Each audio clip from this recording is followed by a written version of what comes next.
மகரம் ராசி நேயர்களே, உங்களுக்கு இந்த ஆனி மாதம் எப்படி இருக்குன்னு பார்த்தீங்க அப்படின்னா, மகரம் ராசிக்காரர்களை பொறுத்த வரைக்கும் பல கஷ்டங்கள், பல தடைகள், பல தாமதங்கள், அதாவது பல துரோகங்கள், இது எல்லாத்தையும் தாண்டி இப்போ தான் வாழ்க்கை அப்படிங்கிறது ஒரு வெளிச்சத்தை நோக்கி பயணம் அப்படிங்கிறத செஞ்சுக்கிட்டு இருக்கு. ஒரு இருட்டு அறையில் மாட்டி பல ஆண்டுகளாக சிக்கி கடந்தவங்களுக்கு தூரத்தில் ஒரு வெளிச்சம் தெரிஞ்சது. அப்பாடா நம்ம தப்பிச்சோம் அப்படின்னு சொல்லிட்டு அதை நோக்கிய பயணம் அப்படிங்கிறத நீங்கள் தொடங்கியிருப்பீங்க. அப்படிப்பட்ட ஒரு சூழலில் வாழ்க்கையில் ஒரு தைரியம், தன்னம்பிக்கை அப்படிங்கிறது எல்லாமே உங்களுக்கு கிடச்சி கொஞ்சம் சின்ன சின்ன நன்மைகள் அப்படிங்கிறதும் உங்களுக்கு இப்போ தான் லேசாக நடக்க ஆரம்பிச்சிருக்கு. அதுக்கு முக்கியமான காரணம் என்ன அப்படின்னா, ராசிநாதன் சனி பகவான் சகாய சனியாக ஒரு தைரிய வீரிய ஸ்தானத்தில் 3வது வீட்டில் மீனம் ராசியில் இருக்கார். இந்த ஒரு மாதத்தை பொறுத்த வரைக்கும் அவர் மேலே செவ்வாயினுடைய பார்வை அப்படிங்கிறது விழுகுது. அதே மாதிரி அப்போது இந்த பகை கிரகமான செவ்வாய் அஷ்டமத்தில் போயிட்டு அங்கே இருந்துக்கிட்டு மீனத்தில் இருக்கக்கூடிய சனியை பார்க்குறாரு. அப்படிங்கும்போது இந்த சனி கொடுத்த தைரியம் அப்படிங்கிறது உங்களுக்கு கொஞ்சம் குறையும். எதை பார்த்தாலும் கொஞ்சம் ஒரு யோசித்து செய்கிற மாதிரி இருக்கும், பயமாக இருக்கும், ரொம்ப சிந்தனை அப்படிங்கிறது அதிகமாக போயிட்டு அது ஒரு மனக்குழப்பத்தை உண்டாக்கி தூக்கம் இல்லாத இரவுகளை கொடுத்துரும். அதனால் பெரிய பிரச்சனை எதுவும் நமக்கு இல்லை, நம்ம நல்லா தான் இருக்கோம் அப்படின்னு சொல்லிட்டு நீங்கள் முதல்ல நம்புங்க. சாதாரணமாக ஒரு பிரச்சனை அப்படின்னா கூட அதை பெருசாக எடுத்துக்கிட்டு யோசிச்சுக்கிட்டு இருக்க வேண்டிய அவசியம் இல்லை. ஏதோ நமக்கு 7.5 சனியே பார்த்தவங்க இதெல்லாம் ஒரு விஷயமா அப்படின்னு சொல்லிட்டு தாராளமாக கடந்து போங்க.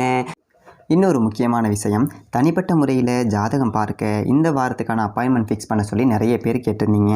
இப்போது ரூபாய் 299 தெளிவாகவும் விளக்கமாகவும் ஜாதகம் பார்த்து தரோங்க. தாழ்மையான வேண்டுகோள், இந்த நம்பருக்கு ஃபோன் கால் அல்லது வாட்ஸ்அப்பில் கூட நீங்கள் கேட்டு அவங்களுடைய அப்பாயின்மெண்ட் அப்படிங்கிறத ஃபிக்ஸ் பண்ணிக்கலாம். உங்களுக்கு தேவையான அனைத்து டீட்டெயிலுமே நம்ம டீமில் இருக்கிறவங்க கொடுத்துருவாங்க. அப்பாயின்மெண்ட் டேட் மற்றும் டைம் ஃபிக்ஸ் பண்ணதற்கு பிறகு அந்த நேரத்தில் நான் உங்களுக்கு ஃபோன் கால் பண்ணி ஜாதகம் பார்த்து பலன்கள்ங்கிறது சொல்லிடுவேங்க. ஜஸ்ட்டு நீங்கள் வாட்ஸ்அப் அல்லது ஃபோன் காலில் உங்களுக்கான டவுட் அப்படிங்கிறத கிளியர் பண்ணிக்கலாம். சரிங்களா? உங்களுக்கான அப்பாயின்மெண்ட் டேட் மற்றும் டைமை ஃபிக்ஸ் பண்ணிக்கலாம். அப்புறம் நிறைய பேர் கேட்குறாங்க எவ்வளோ நேரம் ஆகும்னு சொல்லிட்டு. ஃபஸ்ட்டு நம்ம உங்களுடைய ஜாதக கட்டத்தை பார்த்துட்டு ஜனனகால பலன்கள் அப்படிங்கிறத சொல்லிவிடுவோம். அதாவது இந்த ஜாதகக்காரங்களுடைய வாழ்க்கை எப்படி இருக்கும், கேரக்டர் எப்படி இருக்கும் அப்படிங்கிறத சொல்லிவிடுவோம். அதுக்கப்புறம் கோட்சாரத்தின் அடிப்படையில் கடைசி ஒரு 2.5 வருஷம் எப்படி இருந்துச்சு, எதிர்காலம் வரக்கூடிய 2.5 வருஷம் அதெல்லாம் எப்படி இருக்கும் அப்படிங்கிறதெல்லாம் பார்த்துடலாம். அட் லாஸ்ட் பர்டிகுலராக இந்தந்த டைமில் என்னென்ன நடக்கும், இந்த டைமில் என்னென்ன நடந்துச்சு அப்படிங்கிறதெல்லாம் பார்த்துட்டு உங்களுக்கான தெளிவான விளக்கமான பலன்கள் அப்படிங்கிறத சொல்லிடுவாங்க. இதை தாண்டி உங்களுக்கு ஏதாவது சந்தேகம் இருந்துச்சு அப்படின்னா கூட நீங்கள் கேட்டுக்கலாம். ஒவ்வொரு ஜாதகத்துக்குமே 30 நிமிஷம் வரைக்கும் நம்ம எடுத்துப்போம். தெளிவாகவும் விளக்கமாகவும் பொறுமையாகவும் உங்களுக்கு நாங்கள் சொல்லிடுவோங்க. இது இல்லாமல் வேறு ஏதாவது சந்தேகம் இருந்துச்சு அப்படின்னா கூட நீங்கள் டவுட்டுங்கிறது கேட்டுக்கலாம். கடைசியாக ஜாதகம் இல்லைனாலும் பரவாயில்ல, பிறந்த தேதி, பிறந்த நேரம், பிறந்த இடம் மட்டும் சொன்னாலே போதுங்க. நாங்கள் உங்களுக்கு ஜாதகம் பார்த்து பலன்கள் அப்படிங்கிறது சொல்லிவிடுவாங்க. நீங்கள் வாட்ஸ்அப்பில் ஜஸ்ட் ஒரு மெசேஜ் மட்டும் பண்ணாலே போதும், இல்லை ஃபோன் கால் பண்ணி உங்களுடைய அப்பாயின்மெண்ட் ஃபிக்ஸ் பண்ணால் மட்டுமே போதுங்க. சரி, வாங்க நம்ம வீடியோக்குள்ளே போகலாம். உங்களோட தன்னம்பிக்கை அப்படிங்கிறதும் உங்களுக்கு அதிகபட்ச நன்மைகள் அப்படிங்கிறத கொடுக்குது. அப்போ இந்த ஒரு மாதத்தை பொறுத்த வரைக்கும் யோகா, தியானம் செய்யணும், நேர்மறை ஆற்றல் அப்படிங்கிறத பெருக்கிக்கோங்க. கூடுமான வரைக்கும் முக்கியமான விஷயம், நல்லா இருக்கும் அப்படின்னு சொல்லிட்டு நம்புனீங்க அப்படின்னா நிச்சயமாக நல்லா இருப்பீங்க. இல்லை நமக்கு ஏதோ பிரச்சனை இருக்குது அப்படின்னு சொல்லிட்டு யோசிச்சிங்க அப்படின்னா தேவையில்லாத மனக்குழப்பத்தை கொடுக்கும், கவலை அப்படிங்கிறத கொடுக்கும். அதனால் இந்த எதிர்மறை விஷயங்கள் எல்லாத்தையும் புறந்தள்ளிடுங்க. இந்த நெகட்டிவான சுச்சுவேஷன்லாம் இருக்கும், எனர்ஜி உள்ளவங்கள கூட வச்சுக்கோங்க. சில பசங்கள்லாம் பார்த்தாலே தூக்கம் வரும், நமக்கு எப்போ பார்த்தாலும் தருத்தரம் பிடிச்சவங்க மாதிரியே பேசுவாங்க. அந்த மாதிரி ஆளுங்கள்லாம் கொஞ்சம் புறந்தள்ளிட்டு நேர்மறையாக நம்மளை தட்டி கொடுக்கக்கூடியவர்களை, ஊக்கப்படுத்தக்கூடியவர்களை கூட வச்சுக்கோங்க. ஏன் அப்படின்னா மகரம் ராசி அப்படிங்கிறது யானை மாதிரி, அதோடைய பலம் அப்படிங்கிறது அதுக்கே தெரியாது. அது எதை பார்த்தாலும் யானைக்கு வந்துட்டு தன்னோட பெருசாக தெரியுமா, அதனால தான் சின்னது ஒரு விலங்குகள்கிட்ட கூட சண்டைக்கு போவாதான். ஆனால் அதுக்கு கோபம் அப்படின்னு சொல்லிட்டு ஒன்று வரும் பாருங்கள், அப்போது அதை விட பெரிய ஆளுங்க அந்த மாதிரி அடித்து தூக்கி போட்டு போங்க பார்த்தீங்களா, அந்த மாதிரி தான் மகரம் ராசிக்காரர்கள். உங்களுடைய பலம் என்ன அப்படின்னு சொல்லிட்டு உங்களுக்கே தெரியாது. ஆனால் இறங்கிட்டீங்க அப்படின்னா உங்களை ஜெயிக்கிறதுக்கு ஆளே கிடையாது. அதை முதல்ல நல்லா ஆழமாக பதிய வச்சுக்கிட்டீங்க அப்படின்னாலே இந்த ஒரு மாதத்தில் நீங்கள் வெற்றி அடையலாம். நிறைய பேர் சொல்லுவாங்க குரு பகவான் 6ஆம் வீட்டில் இருக்கார், 6ல் குரு அப்படின்னா ஊரில் பகை அப்படின்னு. அதெல்லாம் கிடையவே கிடையாது.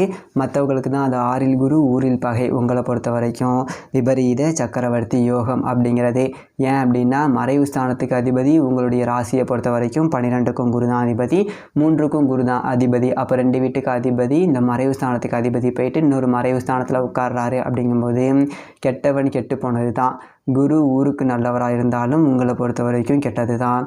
அப்போது நம்மளுடைய எதிரிக்கு பலம் குறைஞ்சி போச்சு அப்படின்னா நமக்கு பலம் அப்படிங்கிறது ஆட்டோமேட்டிக்காக கூடிருச்சு அப்படிங்கிறது தான். நம்ம நல்லா இருப்பீங்க அப்படிங்கிற நம்பிக்கையோடு இந்த ஒரு மாதத்தை அணுகுங்க. ஆனி மாதம் 8ஆம் தேதி கடக ராசிக்காரர்களுக்கு புதன் போகிறாரு, சரிங்களா? அப்போ 6க்கு உங்களுடைய ராசியை பொறுத்த வரைக்கும், அதான் மகரம் ராசியை பொறுத்த வரைக்கும் 6க்கும் 9க்கும் அதிபதியான அவர் 7ஆம் வீட்டுக்கு வராரு. அப்படிங்கிற ஒரு நேரம் பொருளாதாரத்தில் ஒரு திருப்தி அப்படிங்கிறத கொடுக்கும். அதே போல் நிறைய புனித பயணங்கள் அப்படிங்கிறது இருக்கும். நிறைய ஆலயங்களுக்கெல்லாம் போவீங்க. ரொம்ப நாளாக போகணும்னு நினச்ச கோவில்களுக்கெல்லாம் போயிட்டு வருவீங்க. தாராளமாக போயிட்டு வரலாம். அதே மாதிரி தந்தை மகன் உறவில் இருந்த விரிசல்கள் அப்படிங்கிறது நீங்கும். பெரும்பகுதி மகரம் ராசிக்காரர்களுக்கு இந்த 2ஆம் சுற்று 7.5 சனி அப்படிங்கிறத கடந்தவர்களுக்கு இனிமேல் கொஞ்சம் தந்தை இருக்கிறதுக்கு சாத்தியம் அப்படிங்கிறது கொஞ்சம் கம்மி தான். பட் இருந்தாங்க அப்படின்னா விட்டு கொடுத்து போங்க, அதுதான் ரொம்ப ரொம்ப நல்லது. அதே மாதிரி எதிரிகளுடைய தொல்லை அப்படிங்கிறது குறையும். நீண்ட நாள் எண்ணங்கள் அப்படிங்கிறது நீங்கள் கைகூட்டி காட்டுவீங்க. வரதை விட செலவு அப்படிங்கிறது கொஞ்சம் கூடுதலாக இருந்தாலும் பரவாயில்லை. சரி ரைட்டு போ, நமக்கு என்ன அவசிய செலவு தானே பண்ணுறோம், அனாவசிய செலவாக பண்ணுறோம் அப்படின்னு சொல்லிட்டு செலவு கொஞ்சம் சமாளிங்க. கொஞ்சம் கை பணத்தை எண்ணி எண்ணி செலவு பண்ணுங்கள்.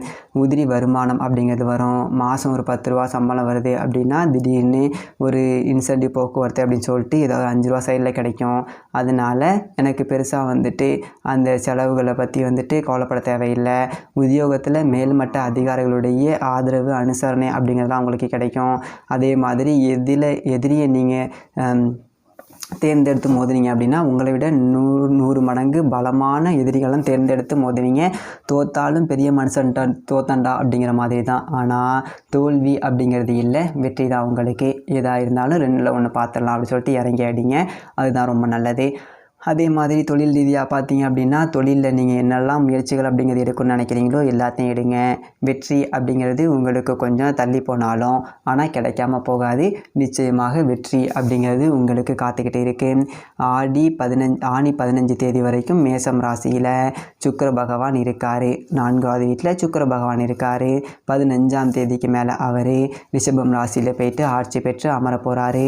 உங்களுடைய ராசியை பொறுத்த வரைக்கும் யோகாதிபதி சுக்கிரன் 5க்கும் 10க்கும் அதிபதியான அவரே பூர்வ புண்ணிய ஸ்தானத்தில் போயிட்டு ஆட்சி பெற்று உட்கார்றாரு. அப்படின்னா பூர்வீக சொத்து, பத்திரம் போடுறது, பாகம் பிரிச்சுக்கிறது இது எல்லாத்துக்கும் உகந்ததொரு நேரம்.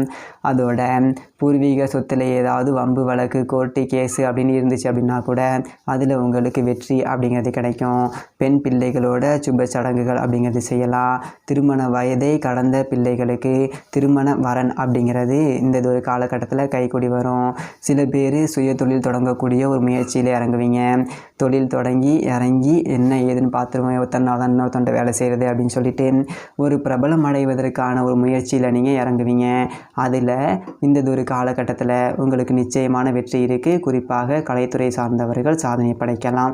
இந்த சினிமாவில் இருக்கேன், ஒரு நடனம் ஆடிக்கிட்டு இருக்கேன், ஒரு பேச்சாளராக இருக்கேன், இல்லை ஒரு பெரியதொரு நடிகர் கூட வேலை செஞ்சுட்டு இருக்கேன், வாய்ப்புக்காக தேடி அலைஞ்சிக்கிட்டு இருக்கேன், ஒரு நல்லதொரு கதாசிரியராக இருக்கேன், வாய்ப்புக்காக அலைகிறேன். அப்படி இருக்கக்கூடியவங்க சாதிக்கக்கூடிய ஒரு வாய்ப்பு. உங்களுடைய துறை கலைத்துறையாக இருந்தால் அந்த ஒரு துறையில் நீங்கள் உச்சம் தொடக்கூடிய ஒரு வாய்ப்பு இருக்குது. இல்லை உச்சம் தொட்டவர்களோட நெருங்கி பழகக்கூடிய ஒரு வாய்ப்பு அப்படிங்கிறது இருக்குது. அதனால் சில சந்தர்ப்பங்கள் உங்களுக்கு சாதகமாக அமையக்கூடிய ஒரு அம்சம் அப்படிங்கிறதும் இருக்குது. அதை நீங்கள் எதை பற்றியும் கவலைப்பட வேண்டியது இல்லை. இந்த செவ்வாய் சனி பார்வை அப்படிங்கிறது தான் கொஞ்சம் உங்களுக்கு எதிர்மறை சக்திகள் அப்படிங்கிறத கொடுக்கும். பொது வாழ்க்கையில் இருக்கக்கூடியவர்களுக்கு போட்டிகளுடைய எண்ணிக்கை அப்படிங்கிறது அதிகரிக்கும். ஆனால் மகரம் ராசிக்காரர்கள் போட்டியை ரசிக்கக்கூடியவர்கள். மகரம் ராசிக்காரர்கள் சண்டை போடுறது அப்படிங்கிறது முதல்ல கிட்ட மோதி விட்டு முக்காடு போட்ட கதை தான். ஸோ ஒரு அமைதியாக தான் உண்டு தான் வேலை உண்டுன்னு இருக்கக்கூடிய நபர்கள் மகரம் ராசிக்காரர்கள். ஒருத்தவங்க நன்மை செஞ்சான் அப்படின்னா 2 மடங்கு செய்யணும்னு நினைக்கக்கூடியவங்க, தீமை செஞ்சாங்க அப்படின்னா 200 மடங்கு திருப்பி செய்யணும்னு நினைக்கக்கூடியவங்க. தேன்கூட்டில் கல்லெறிகிறது மகரம் ராசிக்காரர்கள்ட்ட வம்பிழுக்கிறது ஒன்று தான். அவங்க பலம் தெரிஞ்சு அடிக்க ஆரம்பித்தோம் அப்படின்னா தாங்க முடியாது. அதனால பிரச்சனைகளை கண்டெல்லாம் நீங்கள் பெருசாக கவலைப்படாதீங்க. நீங்கள் திருப்பி அந்த பிரச்சனையை அணுக ஆரம்பிச்சிங்க அப்படின்னா பிரச்சனை எட்டி ஓடி போயிட்டே இருக்கும். அதனால் சின்ன சின்ன பிரச்சனைகள் அப்படிங்கிறது இந்த செவ்வாய் சனியை பார்க்கறதுனால வரும். கவலைப்படாமல் எதிர்த்து நில்லுங்க. வெற்றி அப்படிங்கிறது உங்களுக்கு தான். இந்த ஆனி மாதம் அப்படிங்கிறது ரொம்ப நல்லாயிருக்கும்.